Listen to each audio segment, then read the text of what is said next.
We'll call the meeting of the Human Resources, Finance, and Property Committee to order. First item is Pledge of Allegiance. Please rise. I pledge allegiance to the flag of the United States of America and to the republic for which it stands, one nation, under God, indivisible, with liberty and justice for all.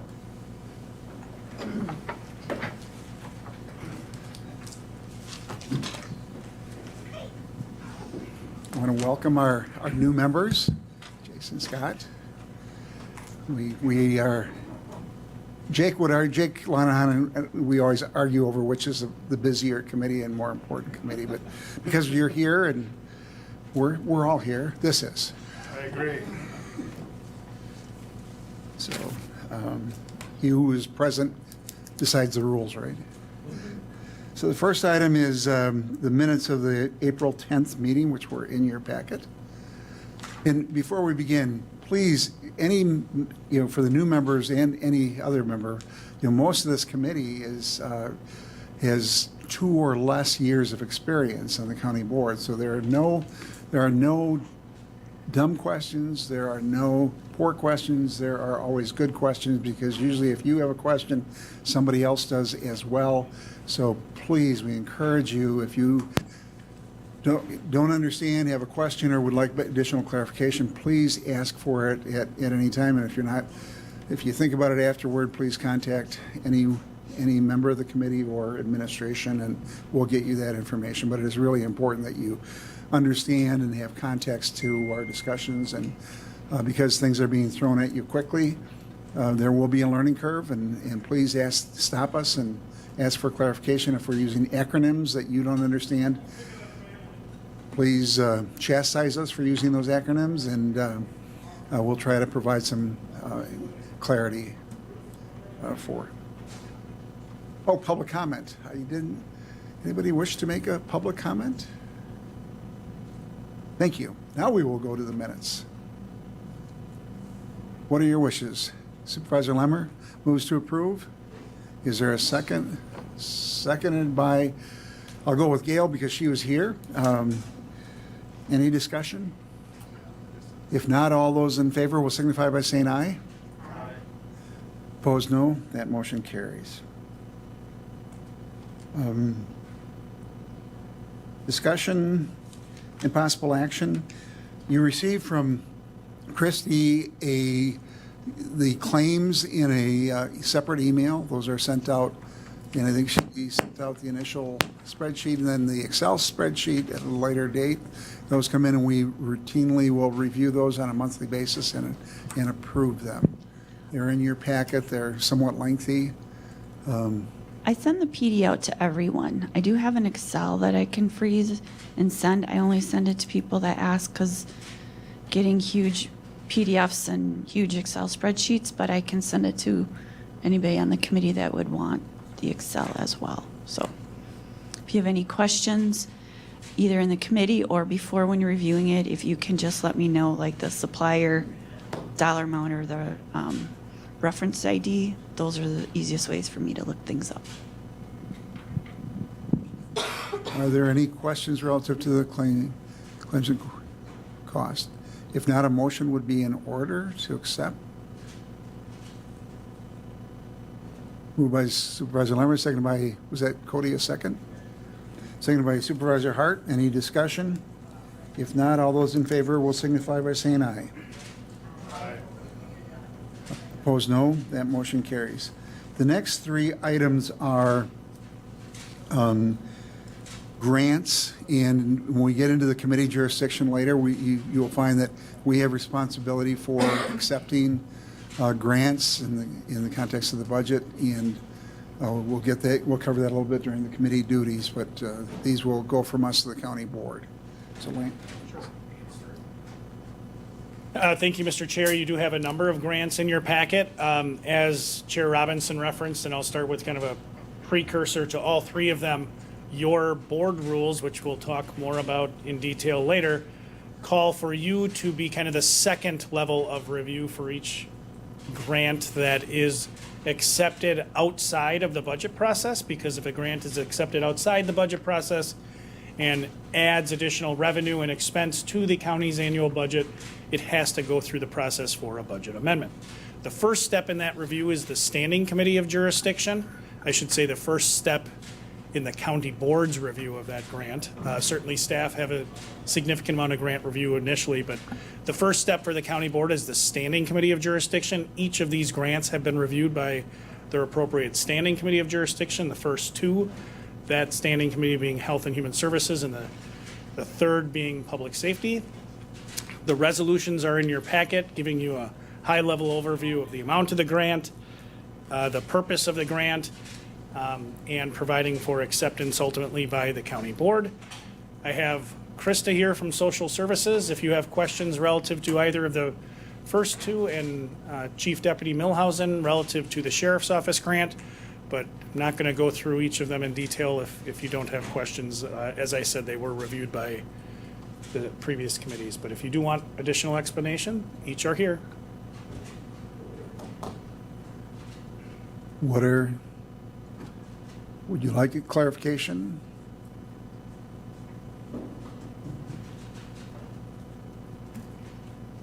I read through them, they seem pretty straightforward to me.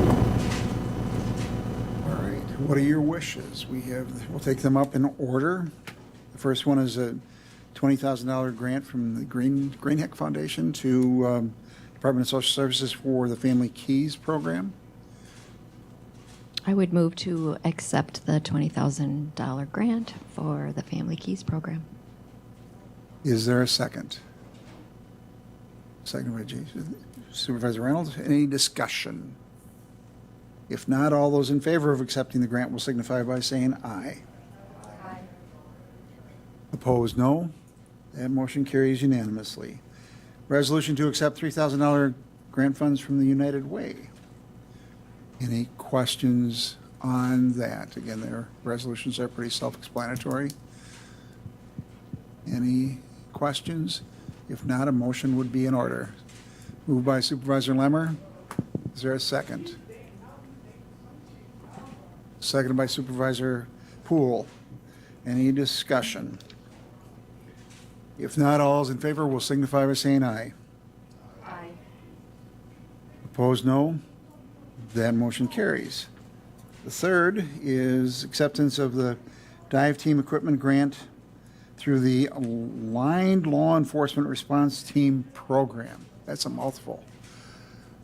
Or a water for a boat. Any questions? Supervisor Poole. Oh, move to approve. Seconded by Supervisor Marshall. Any discussion? Supervisor Lemmer. I just want to say thank you to both of you for writing the grants. I think it's commendable that we've got a team of staff members who seek out other funding. So thank you. All right. Any other questions or discussion? If not, all those in favor will signify by saying aye. Aye. Opposed, no. That motion carries unanimously. Thank you. You are, of course, welcome to stay and. Next time. This is a start. Last time, I think you were on the end of the agenda every time, and It would be noted in their appraisals that they're not making good use of time if they sat around. Have a great rest of your meeting. Thank you. thank you. Review of standing committees, committee-related ordinances under Section 2.04 of the Marathon County Code of Ordinances relating to the mission duties, responsibilities, and jurisdiction. Lance, you'll pull that up. Now you find out what you signed up for. You want to cover it? Sure, Or you wanna- Thank you, Mr. Chair, and if you have sat through this for other standing committees, I apologize, it's going to be largely the same. But as you know, your organizational rules that you approved at your last meeting, those are the things that set out, succinctly put, how you're organized, which is the part of administrative home rule that you have as a county as opposed to kind of the more grandiose home rule that cities and villages have. So your standing committee section within your organizational rules is section 2.04 of your administrative code. If you go to the website, you go to the About Us tab, the drop-down county ordinances, and you can peruse them at your leisure. But in Chapter 2, Chapter 2.04 is the Standing Committee section. You, as the HR, Finance, and Property Committee, are subsection 4. Each of these sections for the standing committees are set out the same way as shown on the screen. It starts with your mission and purpose, references any appropriate statutes, lays out your membership. And again, your membership is pretty consistent with the vast majority of standing committees, in that you only are composed of county board elected officials, as opposed to one of our standing committees, the Environmental Resource Committee, actually has other representatives that are not elected board members. You also have reporting related relationships that are laid out, and these relate primarily, as Chair Robinson referenced, to the duties that you have, and they largely relate to the things that will come before you throughout the term. You have, I believe, the largest number of individual departments that you have some form of oversight or reporting relationship with, I would say.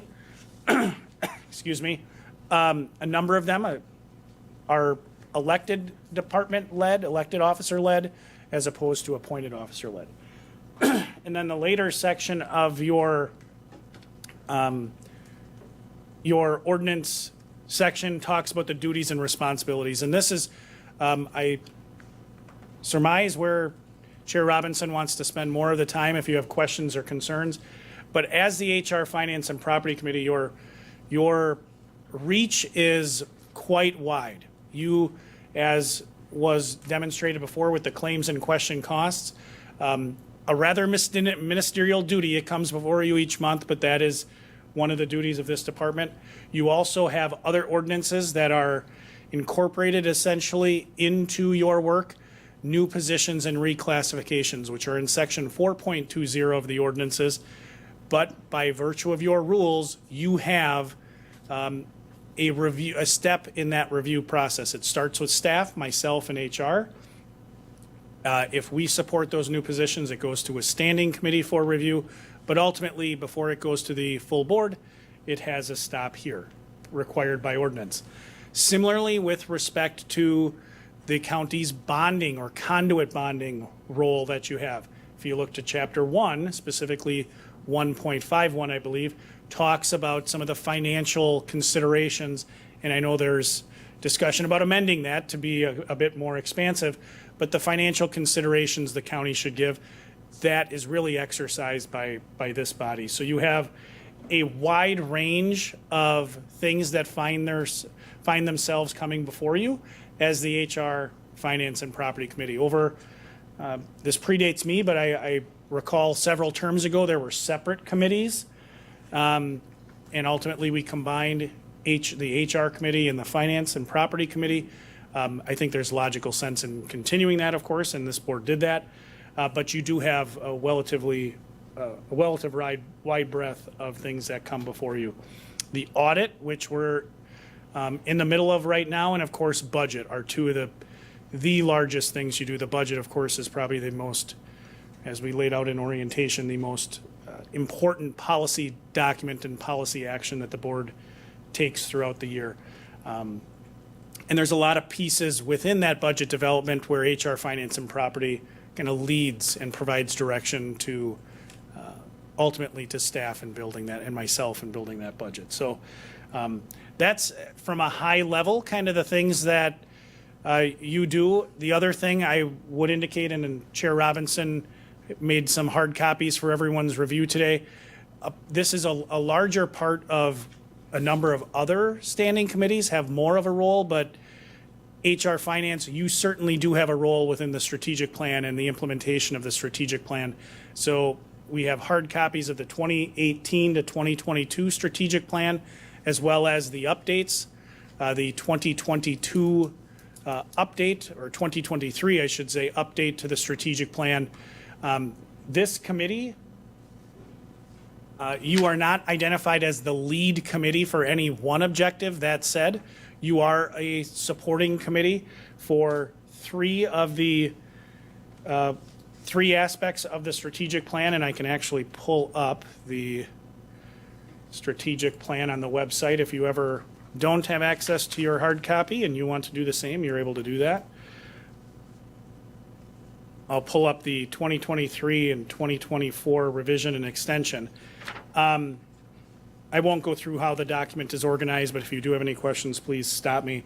But you are identified as a support department for objective 7.1, which is the objective that indicates the county should strive to provide cost-effective and high-quality public safety services. So here is that objective within that revised document, just to orient you to how this is laid out. And I apologize for the continuing members. You've heard this speech before, but in the center of each page for each objective is the objective itself. So objective 7.1 is provide cost-effective and high-quality public safety services. The top line, kind of the strategy A through E, those are strategies that are largely pulled from the comprehensive plan. So if you think about that logically, your comprehensive plan is your 20-year plan. The strategic plan is the 5-year kind of implementation strategy for that plan. So the objectives, as well as the strategies, most of the strategies should be from that document. The county board did make some changes to those strategies as part of its most recent effort, but that's largely the process for how those were arrived upon. So you have objective in the middle, strategies, the things we would do to hopefully make an effort toward achieving that objective.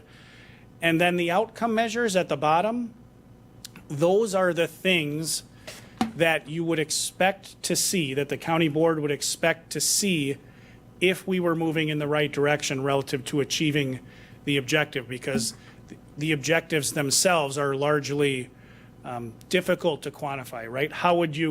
What does it mean to provide cost-effective and high-quality public safety services? How do you know when you're doing that? Well, those outcome measures, rather, are the things you would expect to see. So you see objective or outcome measure number 1 relates to response times for public safety services, and outcome measure 2 relates to the issuance of a white paper from Public Safety Committee to address the shortage of state public defenders and private attorneys accepting public defender appointments. Finally, on each document, there's a department's contributing circle on the bottom right corner. Those are the departments of the county that we would expect to play a role in achieving that objective. They are not listed in any order other than alphabetical. So it's not to say that Central Wisconsin Airport has the greatest role. They just were seen as contributing. So you are identified as the supporting committee for that objective, as well as objective 10.6, which that is within the most prosperous section. And 10.6 is ensure the future availability of a skilled and flexible workforce prepared to meet the needs of both existing and emerging industries and technologies. And then lastly, objective 10.12, maintaining infrastructure to support economic growth. So apart from the duties and responsibilities in section 2.04 sub 4, your primary other responsibility is staying on top of that implementation of the strategic plan, having discussions around items on your agendas, and you're developing your work plan around moving the strategic plan forward. Your role, largely through HR, Finance, and Property, you are the ones that are always looking at, well, how are we going to pay for that? And is it sustainable from a financial and human capital perspective? So in a lot of senses, you are supporting every objective, I would say, of the strategic plan, even though perhaps you aren't identified as one. So with that, happy to answer any questions, Mr. Chair. I hope that met your expectations. Sure, and I'm going to take just a moment to fill in a few more. We meet twice a month. We meet today, the second Wednesday, and the reason we meet at this time is that the other standing committees will have met before us, with the exception of executive, and therefore, if they make any recommendations relative to funding, that need to go to the county board, we will be in a position to act on it before the county board meets. And then we have a second meeting, which we've tried the last couple of years to have more of an educational policy development meeting where we don't get into a lot of our more custodial or administrative functions, where we sit down and we try to look at policy. And we spend time working with Connie Beiersdorf, with Mike Pruner, and with Kim Trueblood relative to our tax deed process, and made some significant improvements and enhancements relative to how we acquire tax delinquent property, how we dispose of it, and we were able to do that at that second meeting. And later in the agenda, we'll talk a little bit about the committee's work plan and how we go about. We tend to blend policy discussions and action items at those meetings because things come up, but we try to set aside that second meeting more as an educational, discussional area. Some of the other areas in Administrator Leonard did a high-level overview, but on the employee resources and human resources side, we have an appeals grievance role. We don't exercise that often with Act 10 from 2012. A lot of the formal appeal process has gone away, but there are occasions where we will get involved in grievances and disciplinary actions. We also have responsibility for organizational culture and surveying that. It's been a while since we've done something. We may want to take a look at that. You know, what type of workplace do we have, surveying members. I know Supervisor Marshall has been very concerned about taking a good critical look at our employee benefits, and particularly how we deliver health care.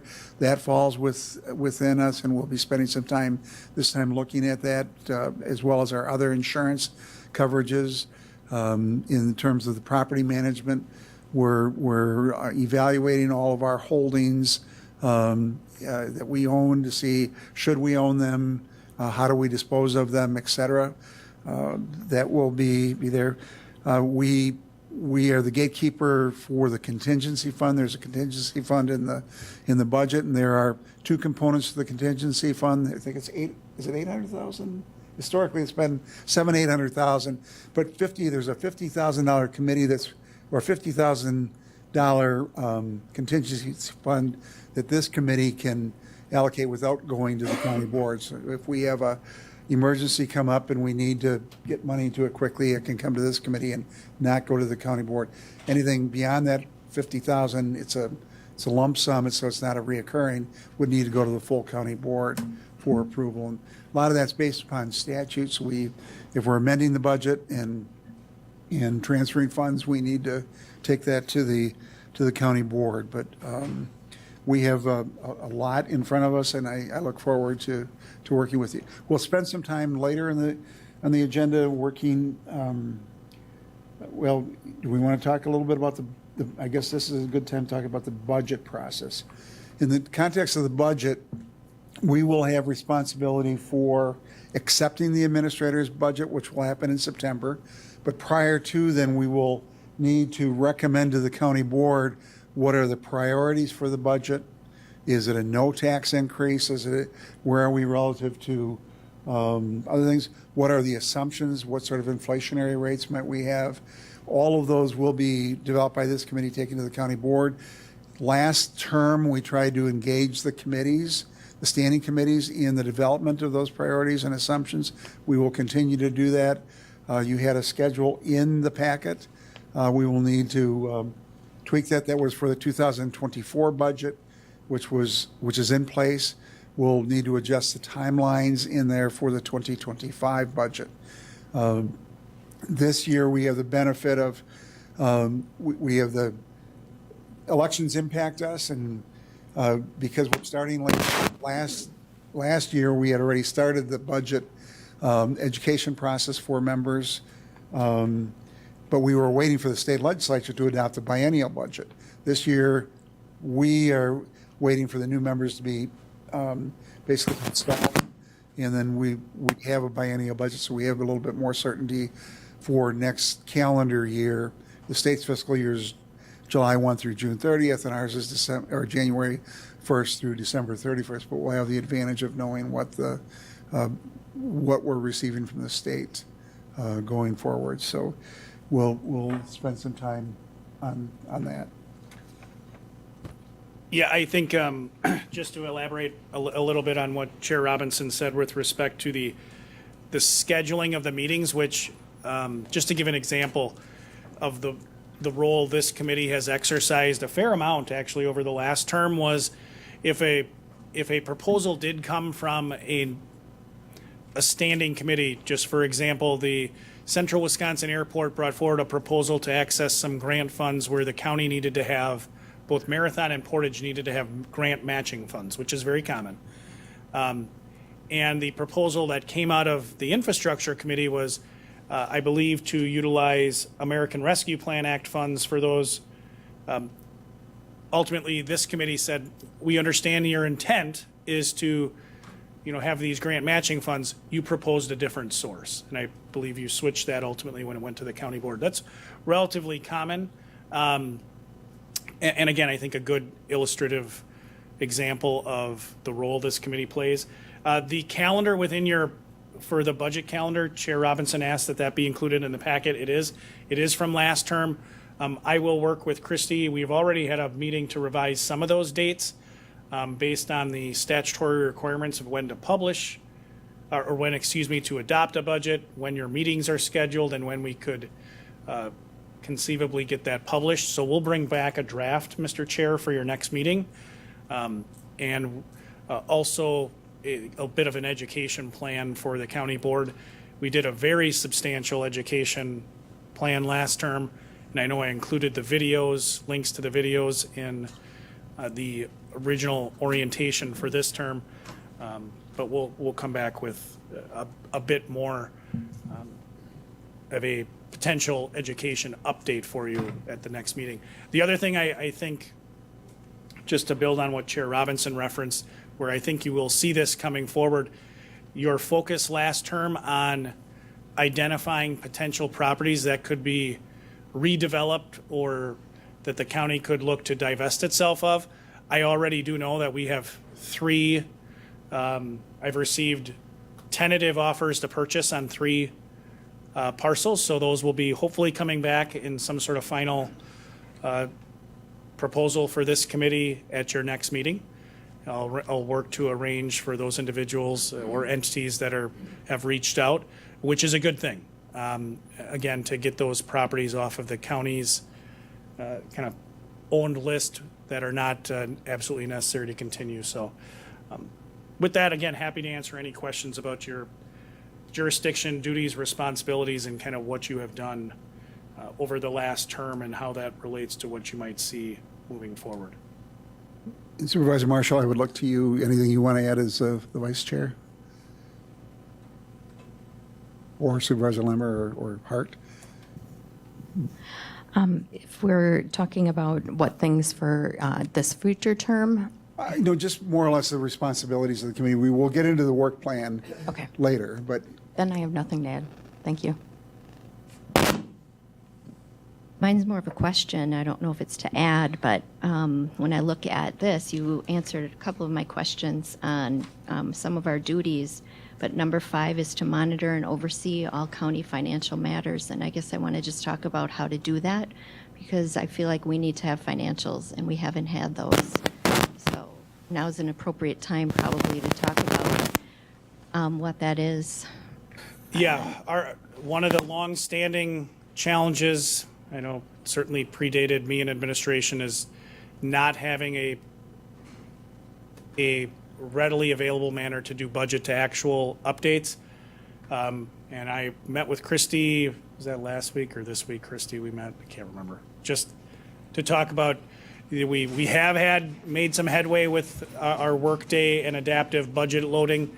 We anticipate having those budget to actuals be able to give updates at the next round of standing committees, which is, to your point, I think an important tool in addition to the claims and costs that you review to provide that oversight function.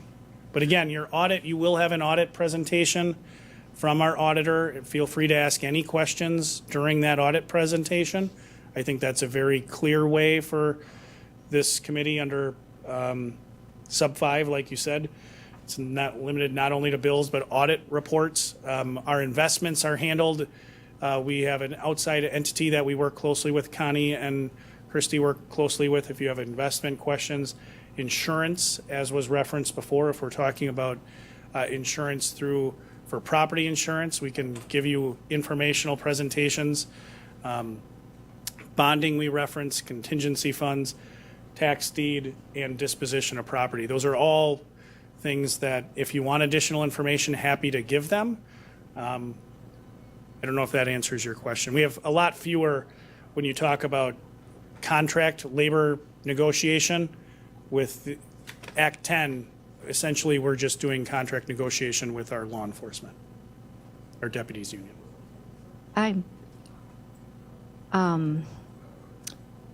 As far as the audit goes, I feel like I do have a list of questions, but they might not come on the day. What would be the procedure if we had them after? I don't want to drive up a big bill with a follow-up question. So, and how does the auditor even get chosen? It looks like Baker Tilly has been our auditor for the last Christy can talk about that. bunch of but years. Does that go out Essentially, to we put out. RFP or? Yes. Yeah, we RFP it, and we just had an RFP go out for awarding this year, and we usually do 3 to 5 years in a row because if you switch, there's a cost of switching auditors. So they were awarded the last RFP, and that started with the financial statements as of 12/31/2023. And if you do have those questions after, please feel free to reach out to me. If it's something I can answer, I will. Otherwise, we'll engage Christy and we can kind of collate those questions from all members and reach out to the auditor. I want to just pick up on the comment relative to the financials. And, you know, I had the opportunity to serve on the county board in the 1970s, which dates me, but we had better financials back then than we do today. At least what was given to the county board. And part of that was the historic shortfalls of our previous software system, Kayenta, and the issues relative to transition to the new system, Workday. But we have been assured that we will get the information. It's been a slow process, and hopefully we'll get to a point where we'll have meaningful financial reports for this committee as well as the other committees, because we're looking for their understanding and involvement in the budget development process, which is really dependent upon accurate financial information. And the consultants are still working on it. They just got done. I probably have 2 people full-time for the last week finalizing the last movement back of the adaptive budget back into Workday. And the consultants will be back the week of May 20th so that we can roll old 23 data into 24 so we can get you accurate budgets with the budget actively working for us in Workday. So we are close. We were hoping to have that earlier, but there was a few glitches that we had to have the consultant come back. So we are looking forward to getting you something that is meaningful and is working in June for this year. And then if going forward, if we are able to create those financials, we won't necessarily have to have the auditor create them, which will make that opinion stronger. Is that correct? I mean, will we be able to have trial balances and things like that coming to us? Yeah, we actually have the trial balances now. The problem is that the 2024 budget didn't get rolled back into our Workday application that we're working on now. You can get trial balance on a monthly basis. We had them for 2023 because we imported the budget for 23 before we went live. And then after that, the only thing that we are looking at for the auditors to help us complete is the ACFR. We are also looking at an additional software audited comprehensive financial report. And then we are also working with a separate entity to map our Workday application to the ACFR form so that we can have those done in-house as well. And it will be a bit of an iterative process to figure out what those kind of periodic budget to actual updates look like for individual standing committees in this committee. I would just say the audit and mid-year budget to actuals are, as Christy kind of alluded to, they are 2 separate functions. The we wouldn't ever envision have the auditors help us with kind of the mid-year reporting of budget to actual. My expectation is that we have standard reports we deliver to the standing committees with the departments underneath their purview to show budget to actual. Fundamentally separate from audit. That said, our financial system update is very closely related to some of the challenges we've had historically with the audit. If you go back and read some of the recommendations from our auditors, they have said over the last several years, the limitations of our financial system were something they called out specifically. I would just note, I know Christy's saying that we've been doing a lot of work recently. Our implementation timeline, I don't like coming back here and saying, hey, it's taking a bit longer. Just to set context, however, it's about twice as fast as your traditional. Our Workday implementation calendar, was it 18 months, Christy? Was that what we were aiming for initially? It was not quite. I think it was 16 months, but it was 13 months from build to go live. Yeah, and other such implementations in other governments sometimes are of the 3-year variety. So I would love to have reported that we don't have the growing pains we have, but they're also not entirely unreasonable or unforeseen. But we're getting there slowly. All right, any other questions relative to the committee's mission, purpose, scope? All right.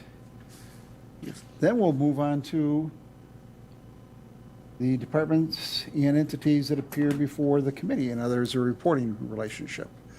So, We can pull this right out of the same thing we were just in, section 2.04 sub 4. If we're all right, we can go right in order. And just to kind of help everyone orient themselves, so we'll start with the treasurer's office. We've done this with other standing committees. I pull up your annual budget message. So I pull up the 2024 budget message, which is available online. And we will click on county treasurer. And if each of you guys, as we work through, can just talk a little bit about your mission, what it is you do, and how you're organized. You'll hear from a number of departments that are, I would say, small but mighty today. how you're organized and how you interface with this committee, I think, would also be helpful. So, Whether you want to come up here, yeah, you can come up here, Connie. And then you can drive with the mouse.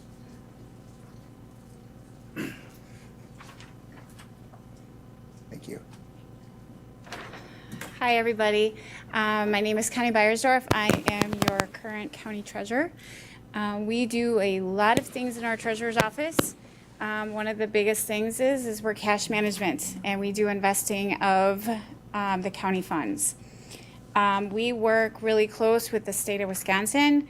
We work with the school districts, and we have 61 local municipalities that we work with, and my office works very close with the treasurers and clerks because they all integratedly have to give me information because the tax bills get generated within my office.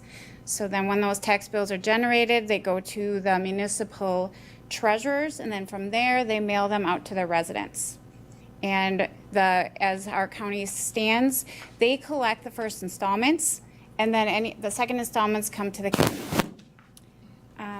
We also provide information on land record system, which we also work with the Conservation Planning and Zoning Department. So our property lister is in that department, and he makes sure that all documents that are recorded are completed so that our tax bills are accurate before we get them sent out. Let's see. In my office, it consists of me as the county treasurer. I have a deputy treasurer.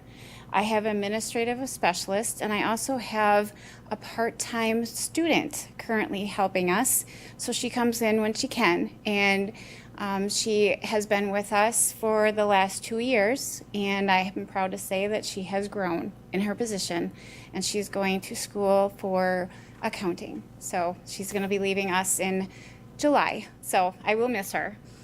The other things that we do in our office is obviously property tax collections. So we make sure that all the tax bills are accurate and they go out to the public. We deal with a lot of questions. A lot of them that we're getting right now is assessment values, and we work closely with our assessors, and they're the ones that's basically where it starts with. Our tax bills start with our assessor, so then it filters from there to the state. One of the other biggest things that we are currently doing is working very diligently on our delinquent taxes. So we have successfully, in the last couple years, received a lot of money. We are getting residents to pay their taxes and be able to stay in their homes, which is a positive. And we do a lot of research. So when it comes to our tax delinquency, we have hired a title company that does a lot of research for us because they go back 30 years. So we can charge that back to the property, which helps my office, and then we continue to do more research with the property, working on liens and judgments, which we work very closely with our corp counsel office. So we also have a lot of individuals that want to do private sales, but we also encourage them to do title research if we haven't, because there's a lot of liens and judgments on those parcels that stay with the property. And then we also make sure that they contact the Register of Deeds office so they do a deed on that property, because there is a lot of misunderstanding that anybody can pay anybody's taxes, but you have to make sure that if you're going to do that, you make sure you get that deed in your name so that property belongs to you. There's a lot of confusion out there that people think that if they pay your taxes, they own the property, which they don't. So we do a lot of education in our office. We also use the program Teller, which that is where our point of sale software, that's where all of our money comes in. So we have departments receiving into that software, which feeds into Workday. So those two components work together. And we are currently in phase 2 of our implementation, trying to get Ascentland records to feed our tax collections into Teller, into Workday as well. So that is the phase 2 process. So we're currently working on that.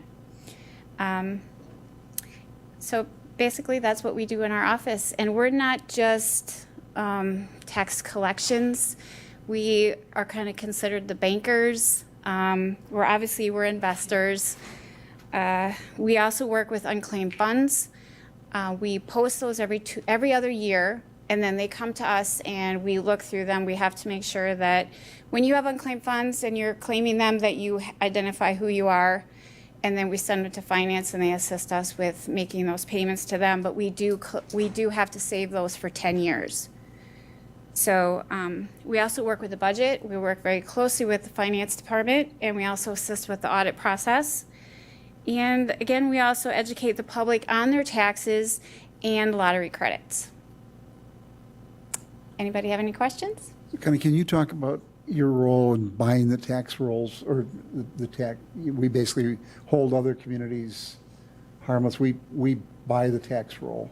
So when we do settlements, we have our municipalities basically collect their first installments. Okay, we then collect the second installment, and they do settlements. They do 3 settlements in a year, which is January and February, and then we do our final settlement in August. We pay out our municipalities, so then any delinquencies is owned by the county. So anybody that has delinquent taxes all comes to us. So all municipalities are always paid out in whole. And the reason for that is, the county has the ability under statute, Connie alluded to, if there's 3 successive years of delinquency, we're the ones that have the opportunity to take that through a legal process, take that property, and then divest it, sell it through any number of ways to do that. You might think that's a good deal, that then the county could come out ahead. That is not very often the case. It's a rare occasion, and it was a rare occasion when the county would kind of receive a piece of property that was delinquent and take it and actually be able to sell it for more than the delinquency. And now, of course, that is not permissible under the law. So there have been a lot of updates over the last couple of years that have impacted the treasurer's office and the county clerk's office with respect to taking property and selling it. Supervisor Marshall. Answer my question. So to allude to that, there's the Act 216 is what Lance was referring to, is that the counties are no longer able to keep the proceeds that exceed our actual expense. So if we take a property, we can only take the taxes back from when we actually physically took it, and then whatever expenses that were incurred by any other departments, anything up and above that has to be submitted back to the owner. So again, that was an area, yeah, Connie referenced the act. There was also a Supreme Court case, and I have no doubt that in the next term of the legislature, there's going to be some more cleanup. There's still a lot of unknowns.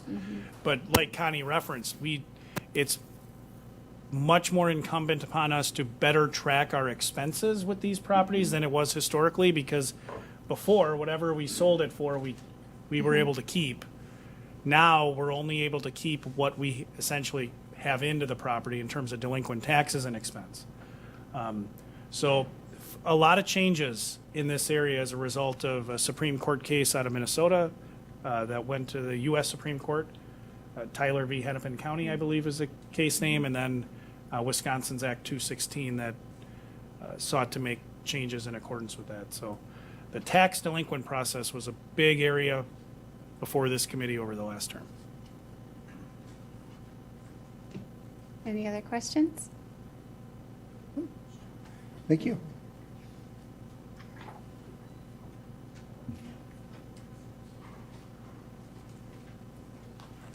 Next up, Christy, you want to talk finance?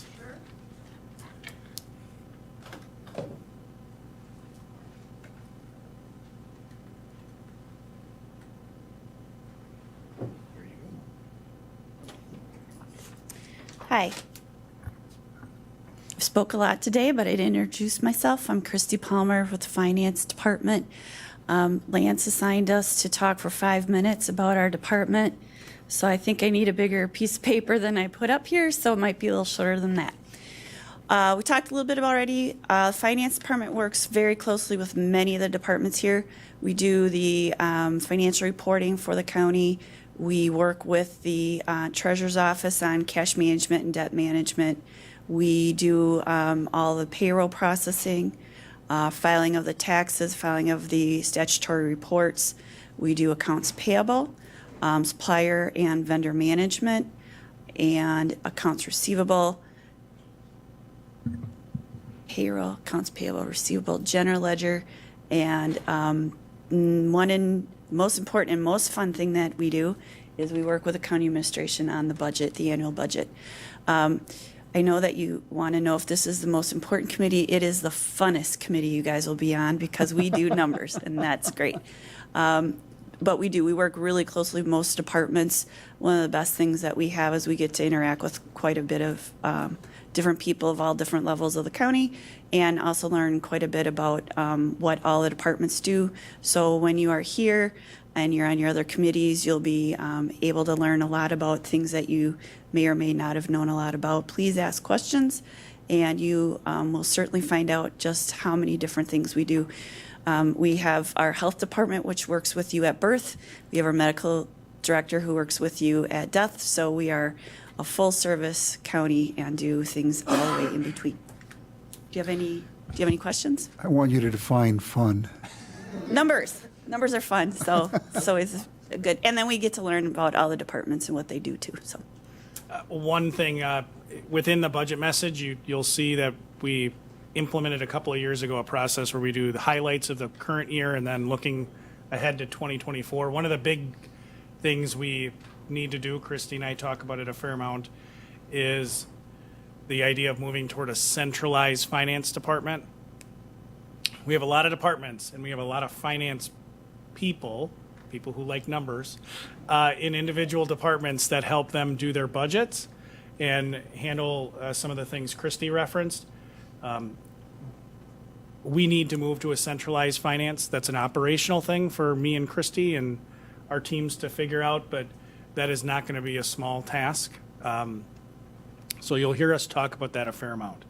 That's for us to fully leverage the efficiencies of Workday. We need to do that. Any questions for Christy? Yeah, thank you.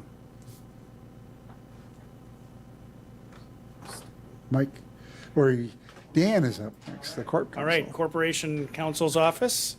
And Mike Pierner is the Corp Counsel. He's out of the office right now, so you get Dan Adzik. Oh, I didn't put it to your budget.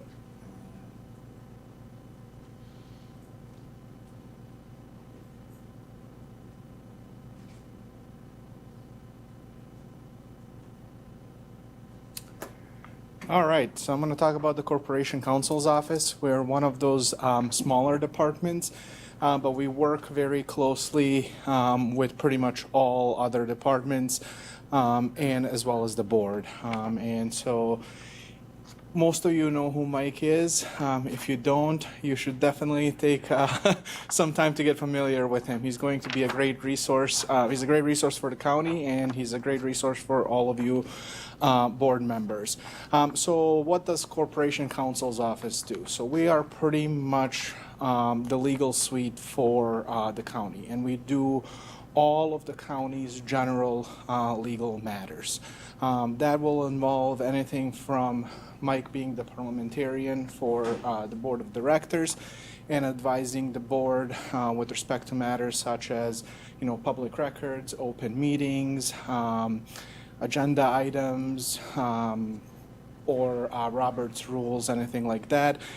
We will also work with each of the department heads on a wide variety of legal matters that range from ordinances, contract review, or hopefully not, but sometimes contract disputes, or any other legal matters that the county is or may be involved with.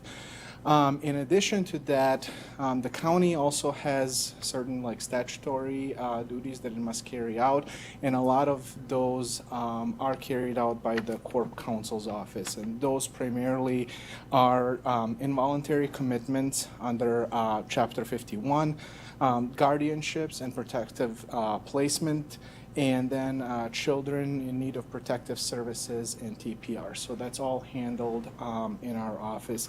We have 5 attorneys and we have 3 paralegals, one of them who was recently promoted to the county's risk manager, and we are hoping to add an additional staff member to help us with a lot of this work that we do on a daily basis. In addition to that, Marathon County Corporation Counsel's Office also provides legal services to North Central Healthcare. You're all familiar with North Central Healthcare, but I believe it's about 700 employees they have over there.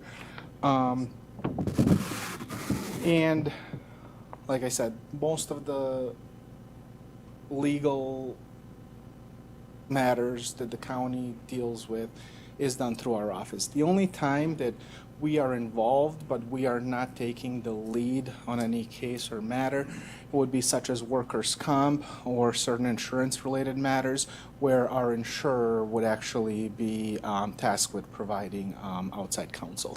Otherwise, most of the stuff goes through us. Do you guys have any questions? Any questions for Dan relative to the Corporation Counsel's Office? If not, thank you. Next. Kim, you want the, next up is Clerk Trueblood. Sure, yeah, I'll just drive from there. Sure. Most of you see me often enough that you know what I do, but for those of you who don't, my name's Kim Trueblood. I am the county clerk, and primarily people think of the county clerk in relation to elections. And yes, we do tons of election work. For this year, we're halfway done. We've had 2 under our belt. We have 2 biggies to go. So we do that. Everything related to elections is my responsibility. From working with all the municipal clerks, we have 61 municipal clerks, the largest group of municipal clerks in the state, and we have some fabulous municipal clerks who do a great job working for their residents. So we are responsible to get all the information from them regarding their elections, program the ballots, have ballots printed, get them out to all the municipalities, and then we tabulate the results and report them out at the end of the night. So that's one of our primary responsibilities. Oh, it's not going to do any good to roll this on my screen, is it?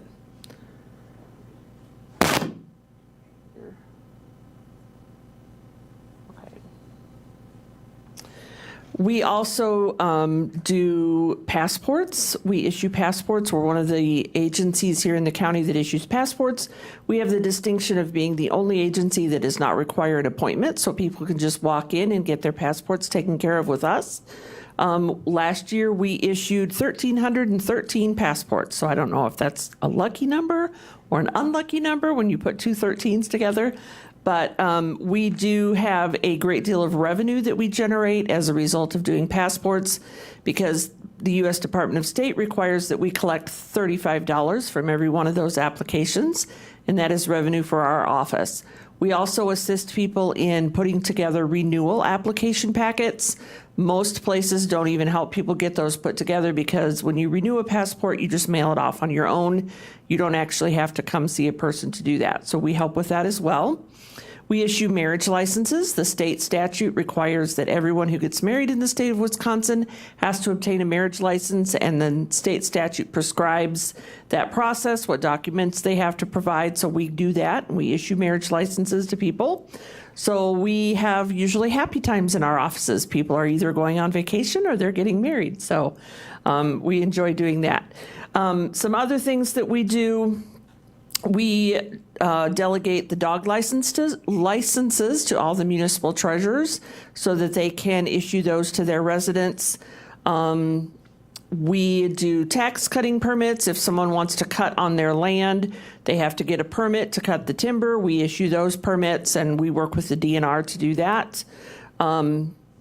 Some highlights that we've done over the last year: we've implemented a pilot program where we allow people to make an appointment during the evening, during one of the county board meetings, to come in to either do passports or marriage licenses. A lot of times people aren't able to come in during their workday because they work the same hours that we do, so that was a huge improvement. It was very popular with our residents that they were able to come in during those evening hours, and one of my staff was available to do that. Speaking of staff, I have a chief deputy clerk, and then we have an administrative specialist in our office as well. That's David. We also have an unfunded position, and I am in the process of working with Lance and with Mike in Corp Counsel. He's hiring somebody that will be trained somewhat in our office as well to assist with things, and then we'll have time, we'll have help over the summer to cover vacations and things like that. So it will really be a part-time funded position through our office, so we're still able to keep that that funding freed up for that position. Does anybody have any questions? Sale tax. Oh, Sale property. we do sell tax deed property. So once the treasurer's office takes the property, my office, by our county ordinance, is solely responsible for disposing of and collecting the money for that property, and then getting it back on the tax rolls. So we've just recently partnered with Wisconsin Surplus to sell all that property, and we've had 2 successful auctions, and we've brought in about $200,000 in proceeds from the sales of those properties. We still do have a few parcels that are sitting out there that have been sitting out there for years and years that no one's really interested in. We just keep listing them because you never know when someone might come along and see something that catches their eye. So that's how we interact with this committee. And of course, I'll be here during most of your meetings unless I'm gone for a meeting or another commitment to staff and clerk this meeting. And I provide, I do all the minutes and agendas for county board and for all the standing committees as well. So if you ever have any questions about an agenda, or if there's something in minutes that you're questioning, feel free to reach out, and any of the staff in my office can help you with that. So let me just pick up on that last point from the perspective of supporting the standing committees and the county board. We are expected to have to her the Wednesday before these meetings a proposed agenda in no later, I think she'd like to have the whole packet, but things evolve and come in. That was part of the discussion with the rules. But we try to get those packets out by Friday noon so that you have an opportunity to look at them over the weekend. But that's an important function between Kim Kelly and David in supporting us. All right. Next up is Dean from the Register of Deeds.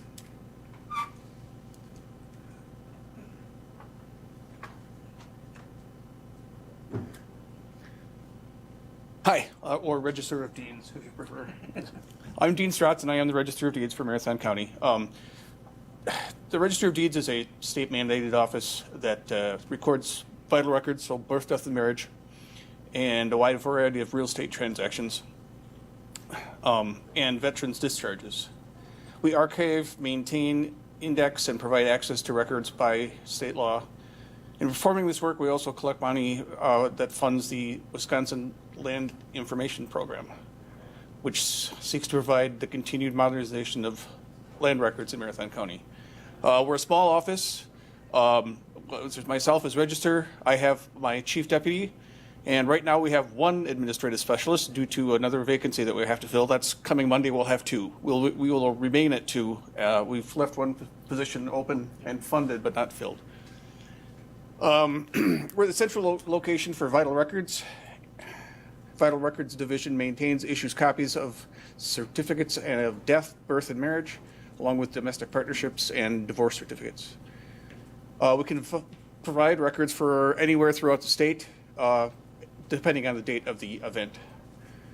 Real Estate Division records, files, and maintains and issues copies of real estate property records for Marathon County, like deeds, mortgages, satisfactions, plat maps, easements, things like that. Where are we? Where's my mouse? So electronic recording has increased steadily over the years. I just checked last Friday, and we're up to 79%. That increases our efficiency and decreases costs, so hence being able to leave one position unfilled. That kind of depends on how the real estate market goes and the economy going forward. As you know, it's been down for various reasons, including the interest rates being high. Although we have seen an upturn in the last couple of months, so things are coming around. Staff reduction I talked about.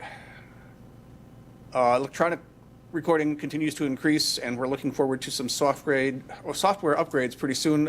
It should be in our test environment shortly, and hope to implement by the end of summer.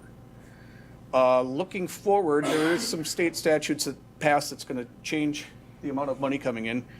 The state passed a resolution to change the transfer fee on real estate on deeds, so transfers of property. The fee will go down from $3 per thousand to $2 per thousand, but the split between the state and the county will increase to our favor.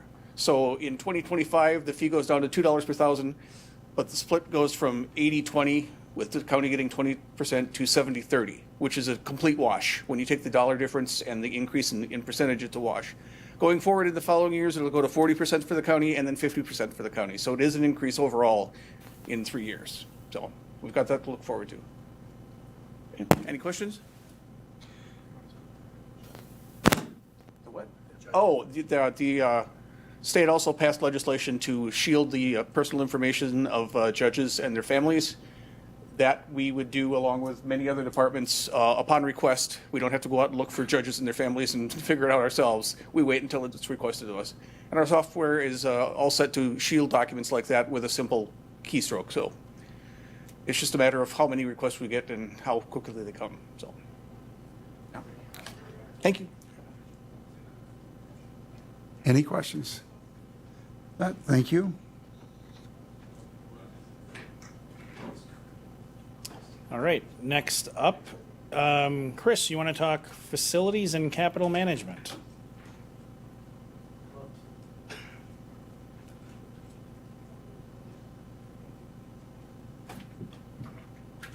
All right, hello everybody. So I'm Chris Holman. I'm the Deputy Administrator and also serve as the Director of Facilities and Capital Management. Walking through the budget document here, I think I'll just lead with staff. As you can see, we've got a pretty solid custodial crew. They work everywhere in all the county facilities for the most part, most of them every day, but sometimes we spread it out over time. We have some highway facilities we visit once or twice a week. And it's also just worth noting because there's a lot of counties that don't have custodians on staff. They go out to third parties. I think historically that might have been easier to do than it is now with workforce challenges that they are. So I feel pretty fortunate we got the team that we have. Below them, you see the maintenance specialists and some HVAC technicians. So primarily those teams are headquartered here at the courthouse and then down at the North Central Healthcare Lakeview campus. We support all of North Central Healthcare and their facilities as well as county facilities here, leased properties from the county, and then also peripheral properties we own out on like 72nd Street, juvenile facility, things like that. So they're a very busy crew, but they keep things going, which is also very nice because when it comes to when you build a building, and like if you think about our main role, it would be everywhere from the concept of the building to the design of it to the building of it to the renovation or updating of it and maintaining all the way to demolishing whatever we're working with. But when you are investing as much money as the county does into facilities and all the associated equipment, having those staff on hand really are not only money savers in the fact that they are able to keep the stuff operating efficiently and well, but they keep years on the equipment as well. So if you don't have a good routine maintenance, preventative maintenance schedule with people who know what they're doing, you're ultimately sacrificing a lifespan of the equipment. So they play a very key role in our footprint, which, as Administrator Leonard was referring to earlier, is getting a little smaller, but also is still quite a bit of stuff to take care of. We have 2 construction project managers. So you got Troy Torgerson. I mentioned him because he has a unique angle and that a lot of his expertise is in health codes, which is a very regulated area, as you might imagine, with mental health, crisis centers, all sorts of things at North Central. There's a very rigorous code, nursing homes as well. I think I heard it once that the only thing more regulated than a nursing home is a nuclear facility. So there's tons of things that really dictate what you do and how you do it. Everything we do within these types of facilities require us to file all kinds of paperwork and make sure that that's all there so that when the state comes to inspect and the Joint Commission comes to inspect, that everything's up to snuff and the county or North Central aren't getting fined or anything like that for doing things or not doing things we should have. So Troy's a big lead there with the North Central work and all of the years of construction that have happened there. The other project manager we have is Craig Christians. He essentially, I kind of look at him as a superintendent of facilities and that he manages almost every other project that we put together through capital improvement, either directly through department support, or he'll be sort of the building commissioner. You know, he's on site making sure that the vendors are doing what they're doing, that the quality of work is what it should be. You know, if it comes to payment for vendors, if they haven't done what they shouldn't have or the quality's not there, we withhold payment and get into conversations with them as well. So at the end of the project, we know that what we expected and what the county's expectations are were met, and we can all walk away from that happy. Let's see. We are involved with all the county utilities, so whether that be fire protection, sewer, water, gas, electric. We pay all the bills for North Central. We pay all the bills for every county building you have. And we also, through lease arrangements, tend to pay for those utilities as well. It depends on how the lease is structured, but we cover those. Well, another big piece of our work is the capital improvement plan. So that's actually in the phase where departments are putting together the projects they would like to bring forward.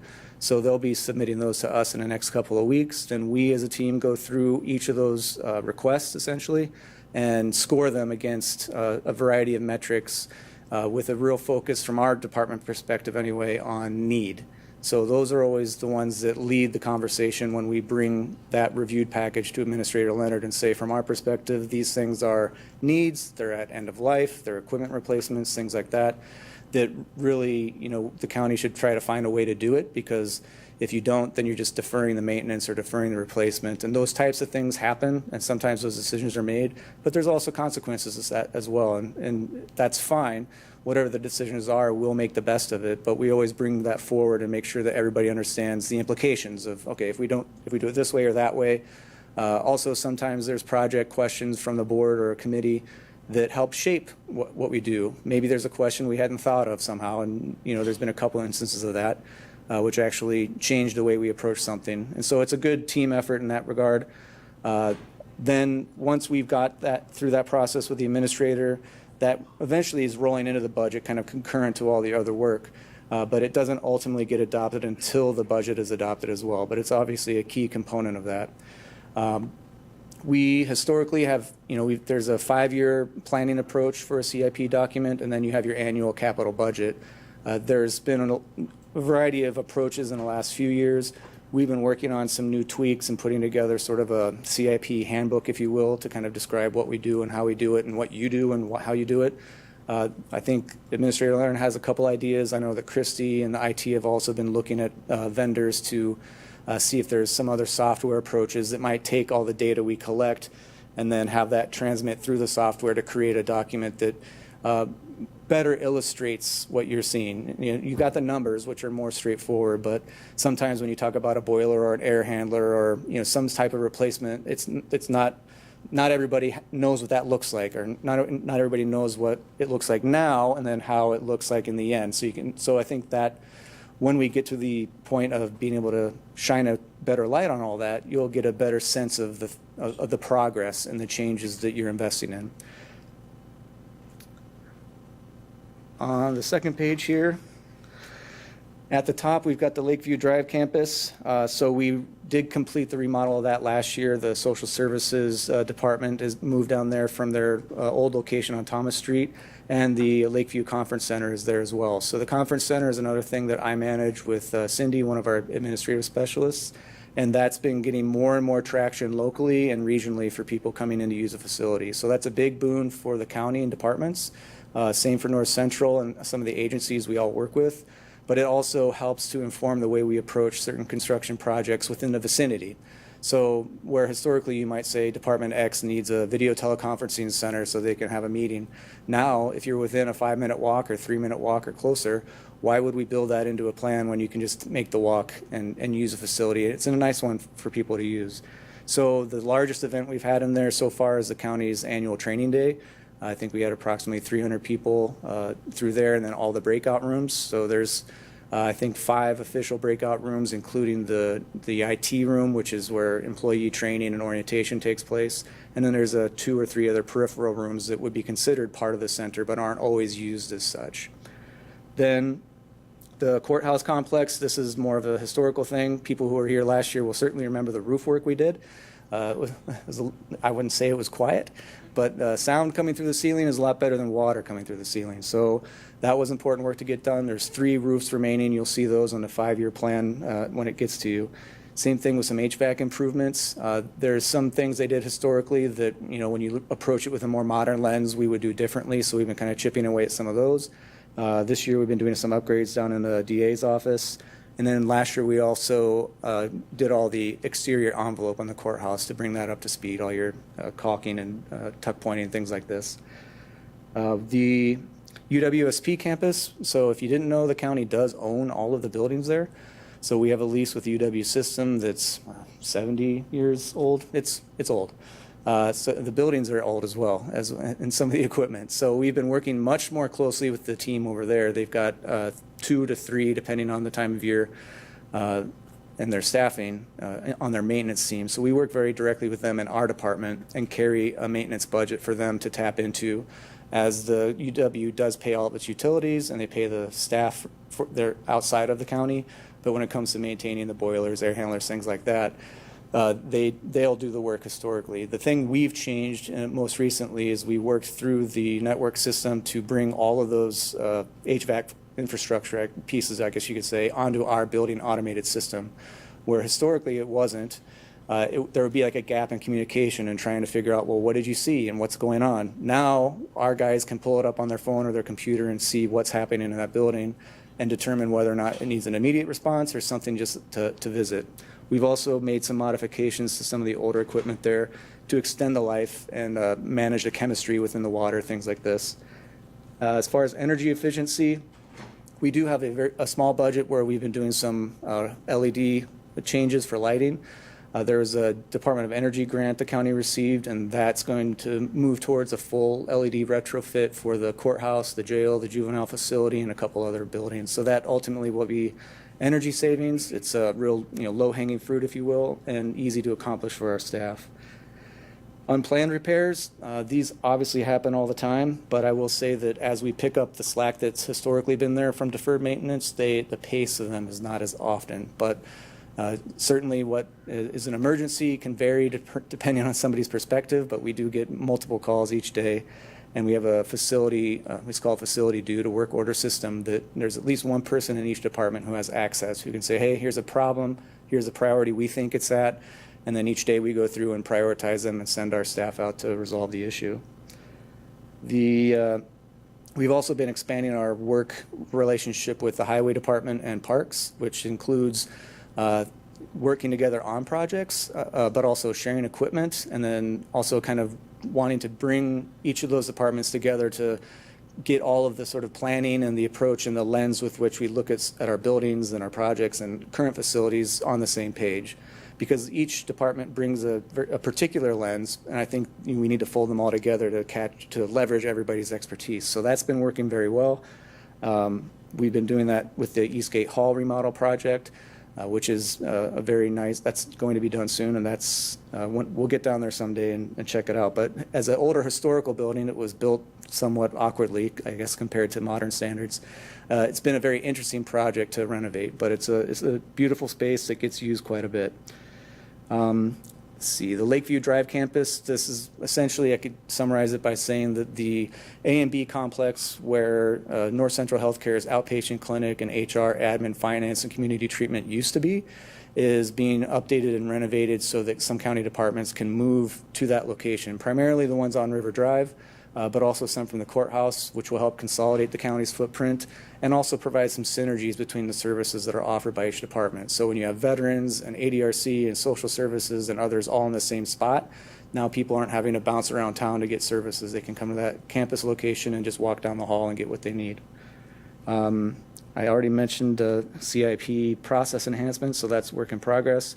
We did take on the courier service from Permar last year with the county clerk's office. So between the two of us, that was, roughly $30,000 in savings in being able to reallocate our staff's time to take that on. And my role in that is that I live in Portage County, so I drive down 39 every day, and once or twice a week I'll drop off CWA's mail.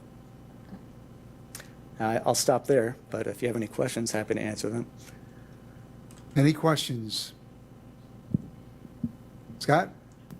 Is there a current facilities priority list available, or is that something you work out as we work on the budget? That's a good question. I think each year the capital budget is going to look a little bit different in terms of what gets prioritized. We certainly bring, like I was saying, we bring that sort of, this is our lens of it needs to happen. Whether it does or not ultimately is the board's decision, but that will change each year. And I think as we get the 5-year plan fully fleshed out, and I'll be bringing some thoughts back to you to kind of figure out where are the lines in the sand that we draw in terms of what is on that list and what doesn't. Because, putting in, I don't want to pick on any department. So if this Department X has a project that is a clear want, do we want it to then be relegated to the back of a 5-year planning document, or do we want to keep it more focused on things that we know we need that are going to be end of life in 2028, let's say? So those kinds of things will help inform that document, and then you'll see it coming essentially, which will also help the county and you all with debt management, debt policy, things like that, if you choose to borrow for anything.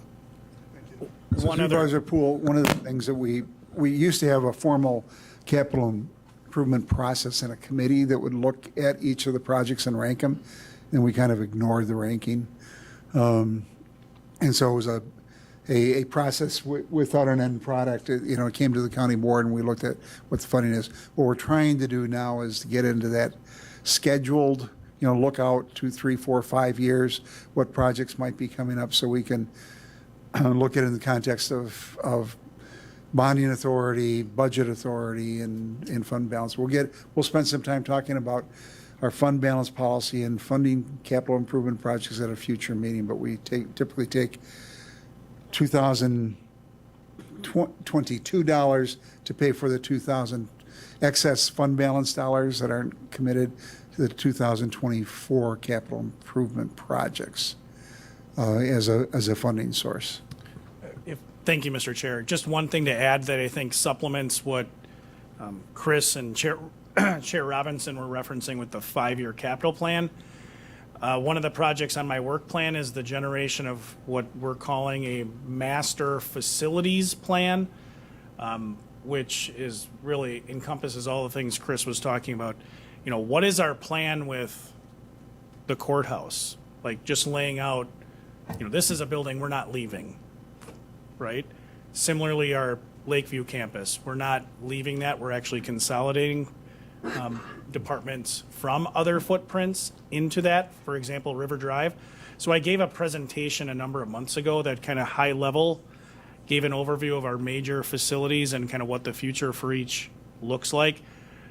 I'm in the process, it's on my whiteboard to reduce that to a formal report, which I think will be a good supplement to the 5-year capital plan. You know, the 5-year capital plan is not going to say anything about 212 River Drive because we're not going to be there come 2026. So I'll certainly bring to this committee, I think that's been an area of a lot of focus, is moving beyond the 1-year capital plan to the 5-year and also the master facilities plan, which is, hey, in 10 years, are you going to be there? In 20 years, are you going to be there? Because the county has done a lot, I think a much better job recently looking long-term and saying, how can we do this differently?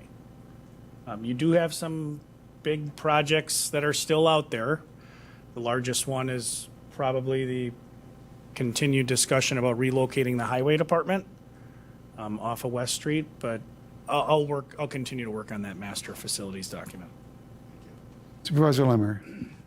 Thank you, Mr. Chair. Regarding the energy efficiency in the looking ahead section, can you talk about when, if we're going to get a report on that or an update on that? And then does that also include conservation, for instance, water or other suggestions? So I think broad brush, you know, with all the new construction and renovation and updating, the county kind of writ large is gaining efficiencies just by moving away from equipment that's anywhere from 70 to 40 to 70 years old. Typical lifespan for some equipment is more like 25, 30, but we've been very fortunate in that some equipment has lasted longer. I wouldn't count on that necessarily, but there's efficiencies gained in there. There's I think one of the things for energy planning, there's one project I'm wanting to do, just as an example of what can be done, is there's a central utility plant on the Lakeview campus that feeds North Central Healthcare. And while we decentralize some of the infrastructure there so that if one side of the campus had an issue, it wouldn't affect the whole campus, that plant is the start of a chain of multiple heavy users of electricity and so on. So I think we have individual meters for water, but we want to put in some sub-meters so that we can, after the power comes in or the gas comes in, we can put sub-meters in the line to then get more refined data points in terms of if there was a spike, for instance, it would help you understand where it was, and then you could focus in that location. So those are things that help you get, from a data perspective, a greater focus on energy use. We're also held to some regulations in terms of use, so like ASHRAE guidelines. You know, there's only so much of a temperature range you can operate within. You know, there was a meeting once where it was like, and I laughed because I would do it at home, right? Oh, I'm going to turn the thermostat down to 66. Well, we can't do that, but it looks like an easy button in terms of use there. I think in the other thing, we've had a lot of construction at places where there's a lot of energy use, and associated with that is energy being shut down. So that affects what you would see in a baseline audit, and there's also energy being used by construction agencies as they work through it. So we're now at a point where you're in a better position to kind of have a starting point where you have a baseline to work from. And I've been working with a couple of vendors talking about how we might go about doing that. And I think the goal of some of that work is to try to identify projects that would help get to what you're speaking to. But I think from the county's perspective, the focus I'm driving at this point anyway is how do we establish a baseline energy data. And there's also some AI platforms you can sort of plug this into to get some refined information where you take all your invoices from each of the utilities you work with, and then you can distill some information points out of that that might not pop off the sheet. I do monitor that very closely, utilities-wise, because a lot of it's typically out of our control, whether it's temperature ranges or, there's things that, like the nursing home, for instance, there's things you have to have there. Either the water has to be this warm or not any hotter than. So you're really planning a lot of things out in very specific ways that limit what you can do in terms of the use. But in terms of other areas that might be simpler to look at, we do things like we add solenoids on all the water use in the jail for a couple of reasons. It limits the water use, but also reduces the opportunity for flooding a cell, just as an example. We also adjust, now the more you have HVAC-wise on a building automated system that I was referencing earlier, the easier it is to go in and reset a schedule. So whereas before it might have just kind of run at a certain set point, and then if you wanted to change that set point, someone had to go and do it. Now you can go in and plot it out, and it'll shut off at, say, 5 o'clock, and then start ramping back up at 6 a.m. So we're making lots of adjustments along the way to do that.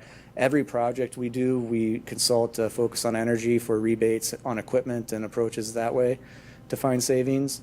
But overarching policy-wise, there's been discussions around that, and there's probably opportunities to explore there. But some of that would also require some investment, with a look at the return on investment over time. So it's definitely on our radar, and I've been chipping away at it in the areas that I feel on staff is more comfortable for me to work on, with absent specific guidance from a committee or the board.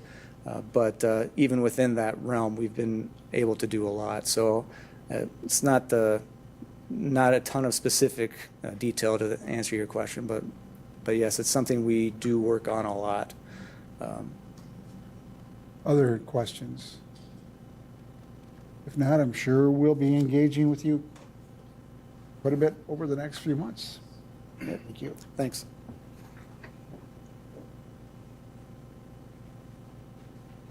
All right, last but not least, I'm pinch hitting for Molly Adzik. She couldn't be here today, so I won't go into detail. I'm sure you'll hear from her at another date, but I just want to start by saying our Human Resources Department, they are the group that works to maximize our most valuable asset, our people. Her and her team do an exceptional job. Chair Robinson referenced kind of the evolving world relative to a number of things over the last several years. The workforce revolving is one of those areas. We have still a very stable workforce, but it's a lot more attrition, with both in terms of retirements than we've been, retirements or just general attrition than we've had historically. Their team has done an exceptional job of kind of working through that. You'll see in the budget book we have updated numbers relative to how many job postings we've had, internal promotions and transfers, which we pride ourselves on, trying to make sure people see a future with our organization, and then the number of new hires. In an organization of 750 people, when you look at kind of internal county departments, we've hired 223 in 2023. So busy department. Last highlight I'll make, you guys can read what they do. Molly brings with her a lot of skills relative to continuous improvement and efficiency. So you heard from a number of departments. We have unfilled positions. That is a very intentional and deliberate thing that both Molly and myself kind of work with departments. And sometimes, I have no doubt everyone would love to just, that was a position, it's vacant now, I'd like to refill it. We do work really hard to try to find those synergies, like Kim and Chris shared with taking on the courier. They're sharing that load. It's a cost savings, and they're doing it without additional staff. Kim had an unfilled position. We're working with Mike had an unfilled position, as did Dean. We're going to work to create, of those, taking multiple positions and having one and a floater to help out, like Kim referenced, when there's election times when we need help or vacations, deploying those into that individual across a couple of different areas, and on some of the processes that flow between departments. Best example of that is the tax delinquent process, which this committee's heard a lot about today. So Molly and her team work really hard to do that. And we're implementing a lot of things with our new ERP system, Workday, that we've never had. We've never had a centralized HR system with a learning management system. So they're really trying to build those bones to build out that system. That's been a lot of work. She's done an exceptional job, as has her team. So you'll hear from her more in the future, so I won't go any more into that, but happy if you have any questions that I'm able to answer today, happy to take those questions and try to answer them. Any questions? We look forward to having Molly Yep. come before us. So we've talked about the strategic plan, and I put review of the 2022 through 2024 committee work plan. Just to give you an idea, I think we're the only committee that formally adopted a work plan for the committee to kind of drive us in those educational meetings and looking at policy. And if you look at it, it took us from basically April to August to agree on that, and I think we could expedite that up. But in the work plan, we had the American Rescue Plan Act, or ARPA, establishing criteria, and really now we're in the point of monitoring the expenditure. And Christy will talk about that a little bit later. But we spent a lot of time on property management, both policy on the sale and disposition of it. With Chris's leadership, and Kim, we've used the Wisconsin Surplus Property Program to try to sell our acquired tax deeded property. We've streamlined our process of taking the property through not only tax deed foreclosure, but the NREM process, which involves the Treasurer's Office, Clerk's Office, and the Corporation Council on acquiring it sooner. As we settle the tax bill each year, we are, that goes in, if it goes into delinquency after 3 years, we have the ability to take the title to it, and it's a little bit different. But after 10 years, if we don't take title to it, we lose our ability to go back for that 11th year, that 12th year, that 13th year. And there are some properties like Weisenberger Tire in Marathon City that we haven't taken because of environmental concerns. So we lose those things, and we're trying to minimize the times where we lose our ability to recover those through, if we take it through tax foreclosure and Kim turns around and sells it, we want to try to make sure we're recovering the most possible funds that we can, and we've taken some significant strides in that way. And Lance had referenced the long-term facilities plan, which is still a work in progress in trying to identify what facilities we're going to have and going forward. We spent some time, this committee recommended creation of a TIF task force. That TIF task force has met.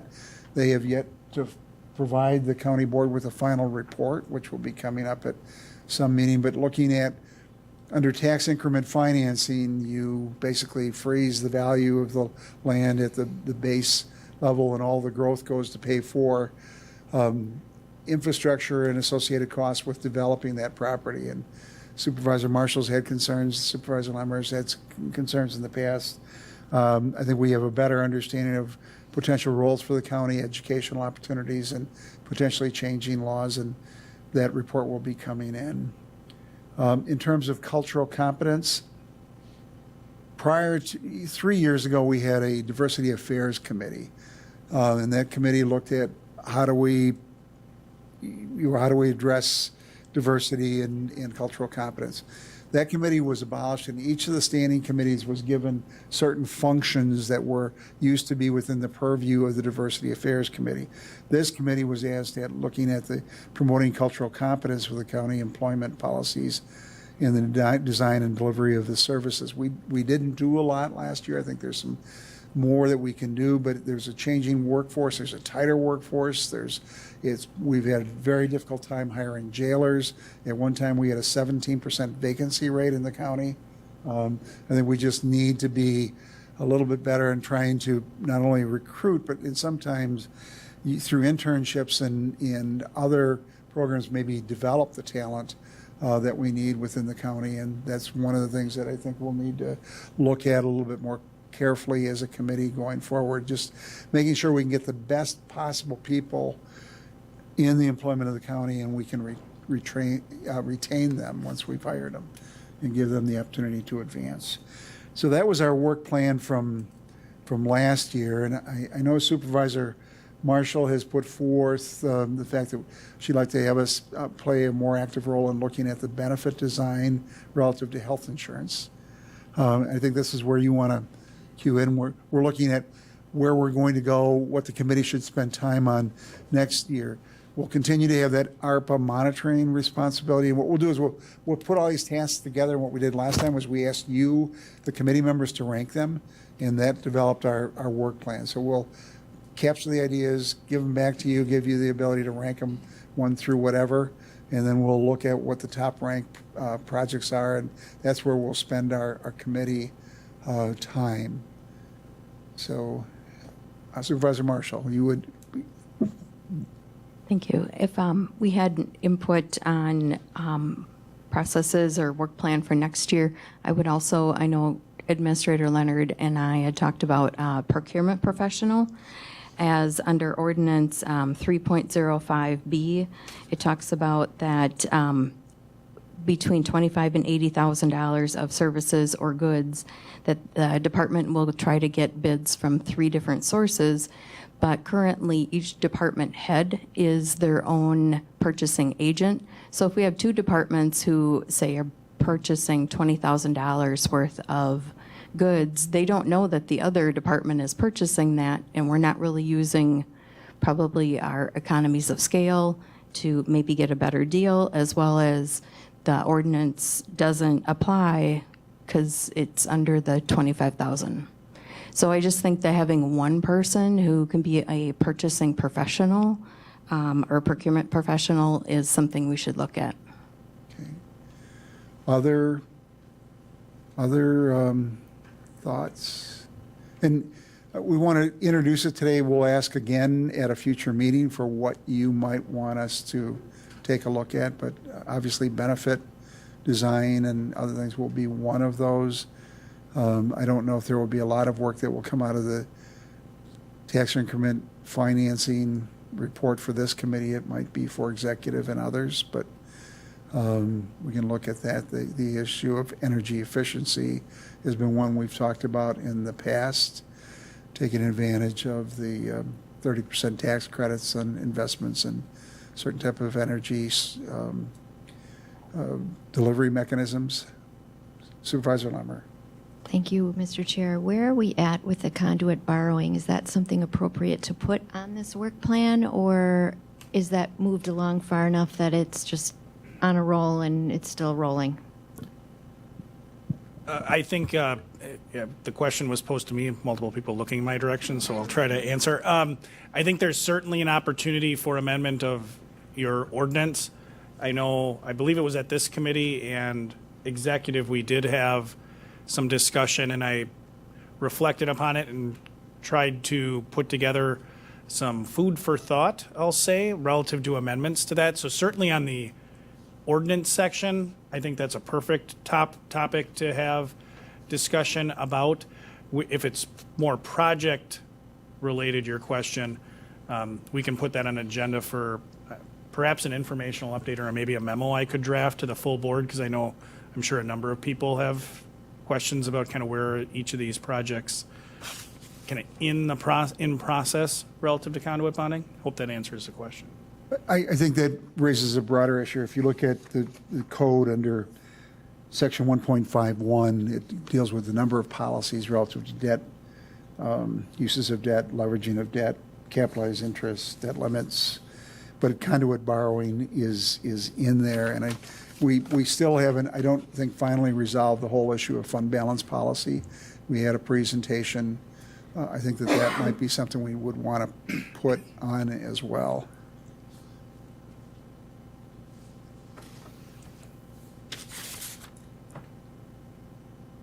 And again, we're throwing this at you new, so Supervisor Poole or Reynolds, if you have ideas, please bring those forward, but we'll continue it.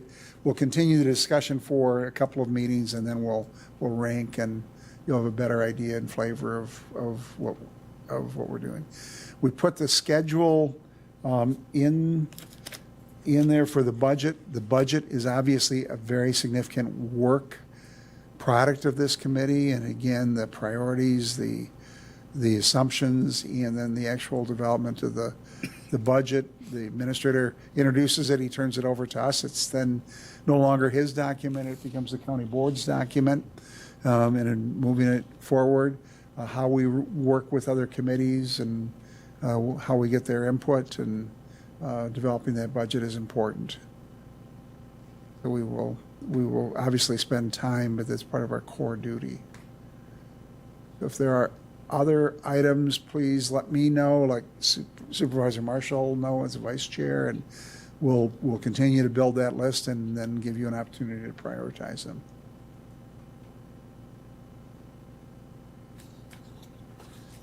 All right, any other questions on that? ARPA, American Rescue Plan Act projects update. Christie.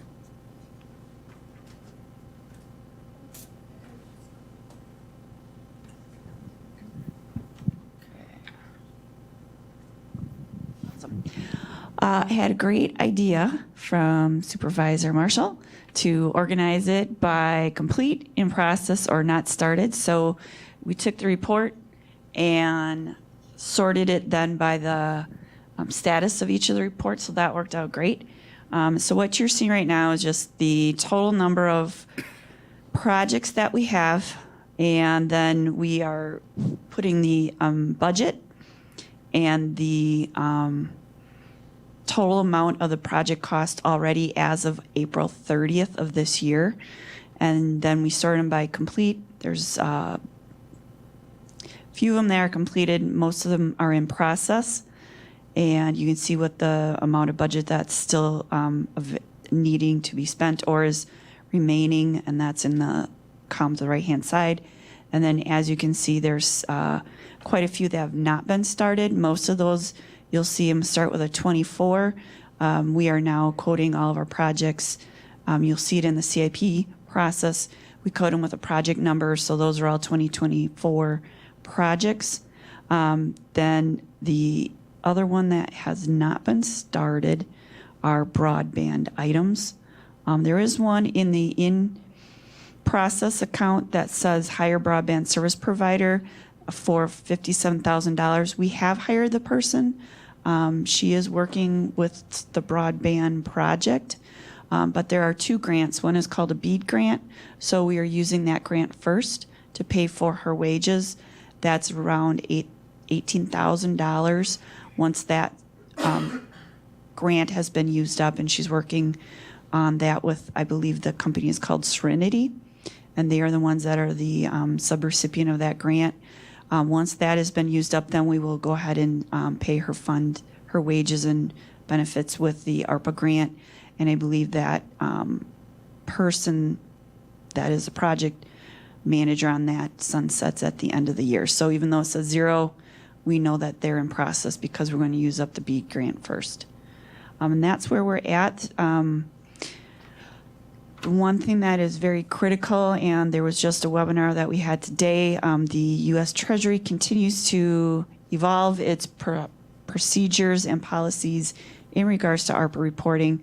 There was a webinar this morning, and so what we need to do is monitor and track the amount of budget and that we meet the specifications of the U.S. Treasury in regards to their definition of obligation.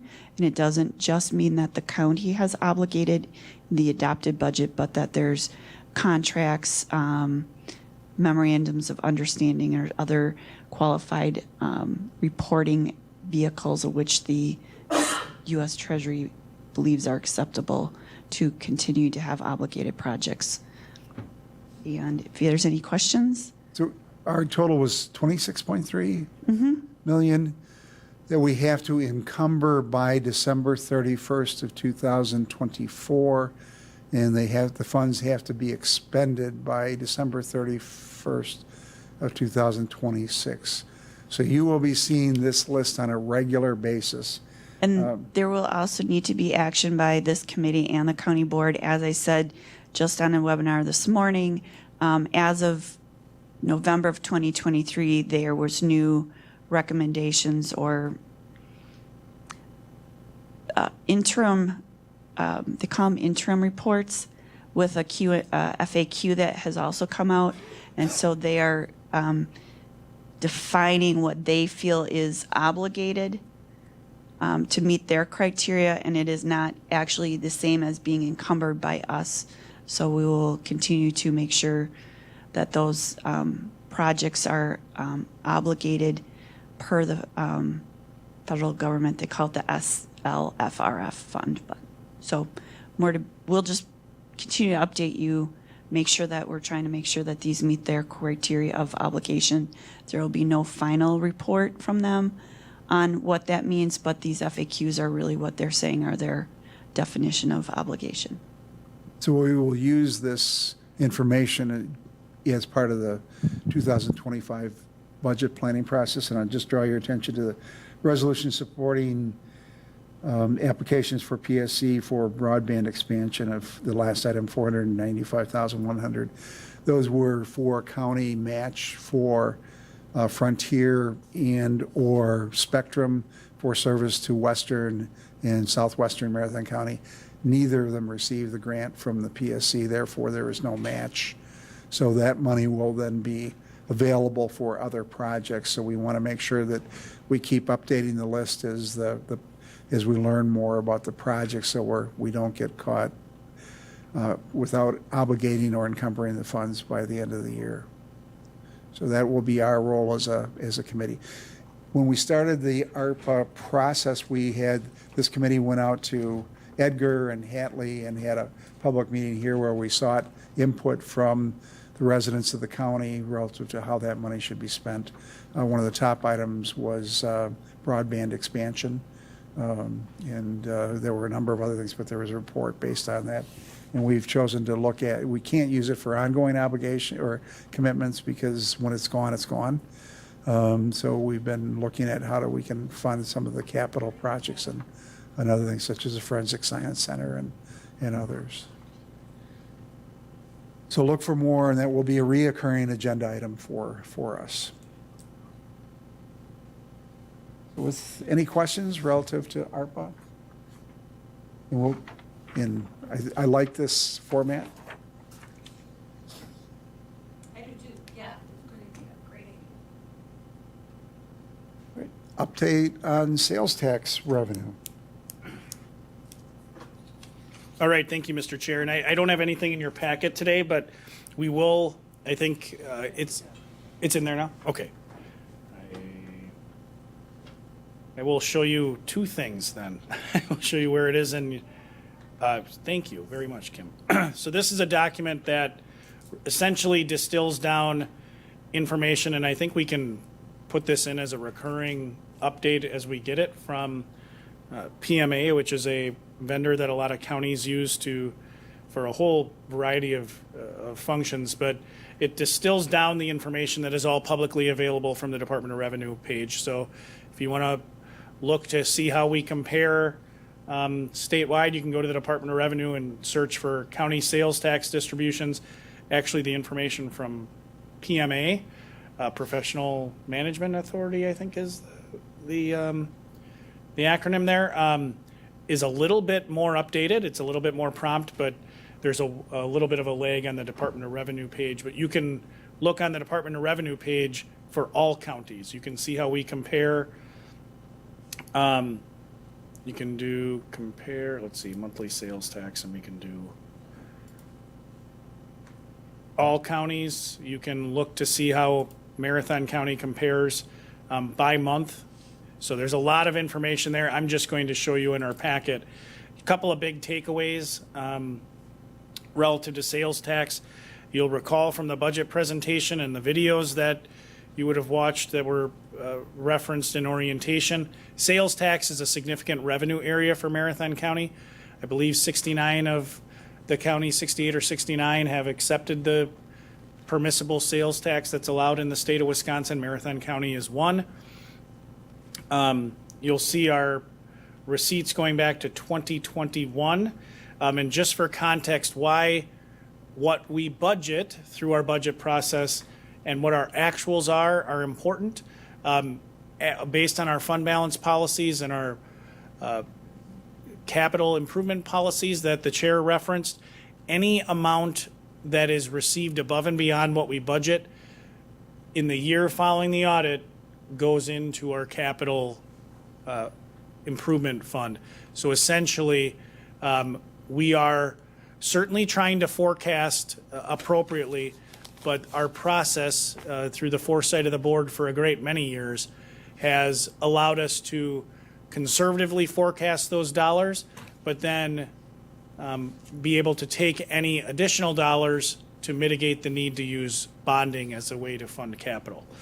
So long-term, far more advantageous in terms of cost. So if you go back to 2021, again, just for context, when you look at year-to-date sales tax distributions, you'll see we received $15.5 million. You budgeted, Marathon County budgeted $13.5 million. So essentially $2 million would have rolled over into that capital account. The following year, you received 16.28. You budgeted 14.5. So again, well over $1.5 million. In 2023, you budgeted 15.495 and you received 16.9. So you'll see that amount is shrinking. You are budgeting closer. We say that all the time. Because of our revenues have not kept pace with inflation. The same is true with sales tax. We have budgeted tighter to not have to go to bonding for capital, but to, again, use that to decrease the need for property taxes to go up. In 2024, you have budgeted $16 million in terms of sales tax receipts. To put that in context as to where you are with receipts right now, you'll see you're just about $22,000 short of what you actually received in 2023. So right about on projection, if things maintain the same, about $16.8 million. So your rollover in the year following the audit continues on that path of those two lines getting closer together. That said, sales tax continues to, I think, be strong. I think you can see our numbers continue to be that way. Why that's important as part of the work of the legislature and the governor signed into law last year. The county shares more in shared revenue when sales tax goes up. Counties get more. So we like to see strong sales tax. We'll put this in your packet on an ongoing basis. But I think that's, again, moving in the direction, as Chair Robinson referenced, of more prompt financial reporting. We'll get this in your packet on an ongoing basis. Any questions? One of our multiple revenue streams, but an important one. Great. Any ideas for future meetings? I think we sort of talked about that from the committee work plan, but are there any other items that you would like us to address at upcoming meetings?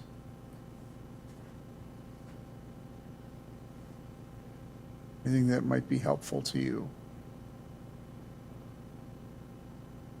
We will be doing an update on, we'll be looking at the budget 101 that we gave last year, and we'll be updating it relative to the current budget and circumstances and giving just a very brief update to the county board in its entirety, so you'll benefit from that. I think that since we've done that, there was the historic change into the shared revenue funding source on the state level, going from 1 cent of the sales tax, which gives us some inflation protection and shared revenues, which have been stagnant for years and years. So we'll talk about that and some of the other impacts. Anything else? If not, our next meeting is Tuesday, May 21st, the same day as the county board meeting. We're meeting at 3. County board is at 6. Typically we meet the 4th Tuesday, but we moved it up because of the county board. We have a county board typically was meeting that 4th Tuesday in June. We are scheduled to meet the 4th Tuesday, which is a week after the county board. Do you have we could ask if there's a preference. Would you like to meet the same day as the county board, particularly for you, Jason? You're not traveling twice, and for you, others. Why don't we'll try to have those coincide? And again, we had our schedule and theirs, but we'll make that adjustment. And maybe if we could, then get a schedule out to people so that you can lock those dates in for the remainder of the year. All right. Nothing else. A motion to adjourn is in order. Moved by Supervisor Hart, seconded by Supervisor Marshall. All those in favor of adjournment will signify by saying aye. Aye. Opposed, no. That motion carries. We are adjourned.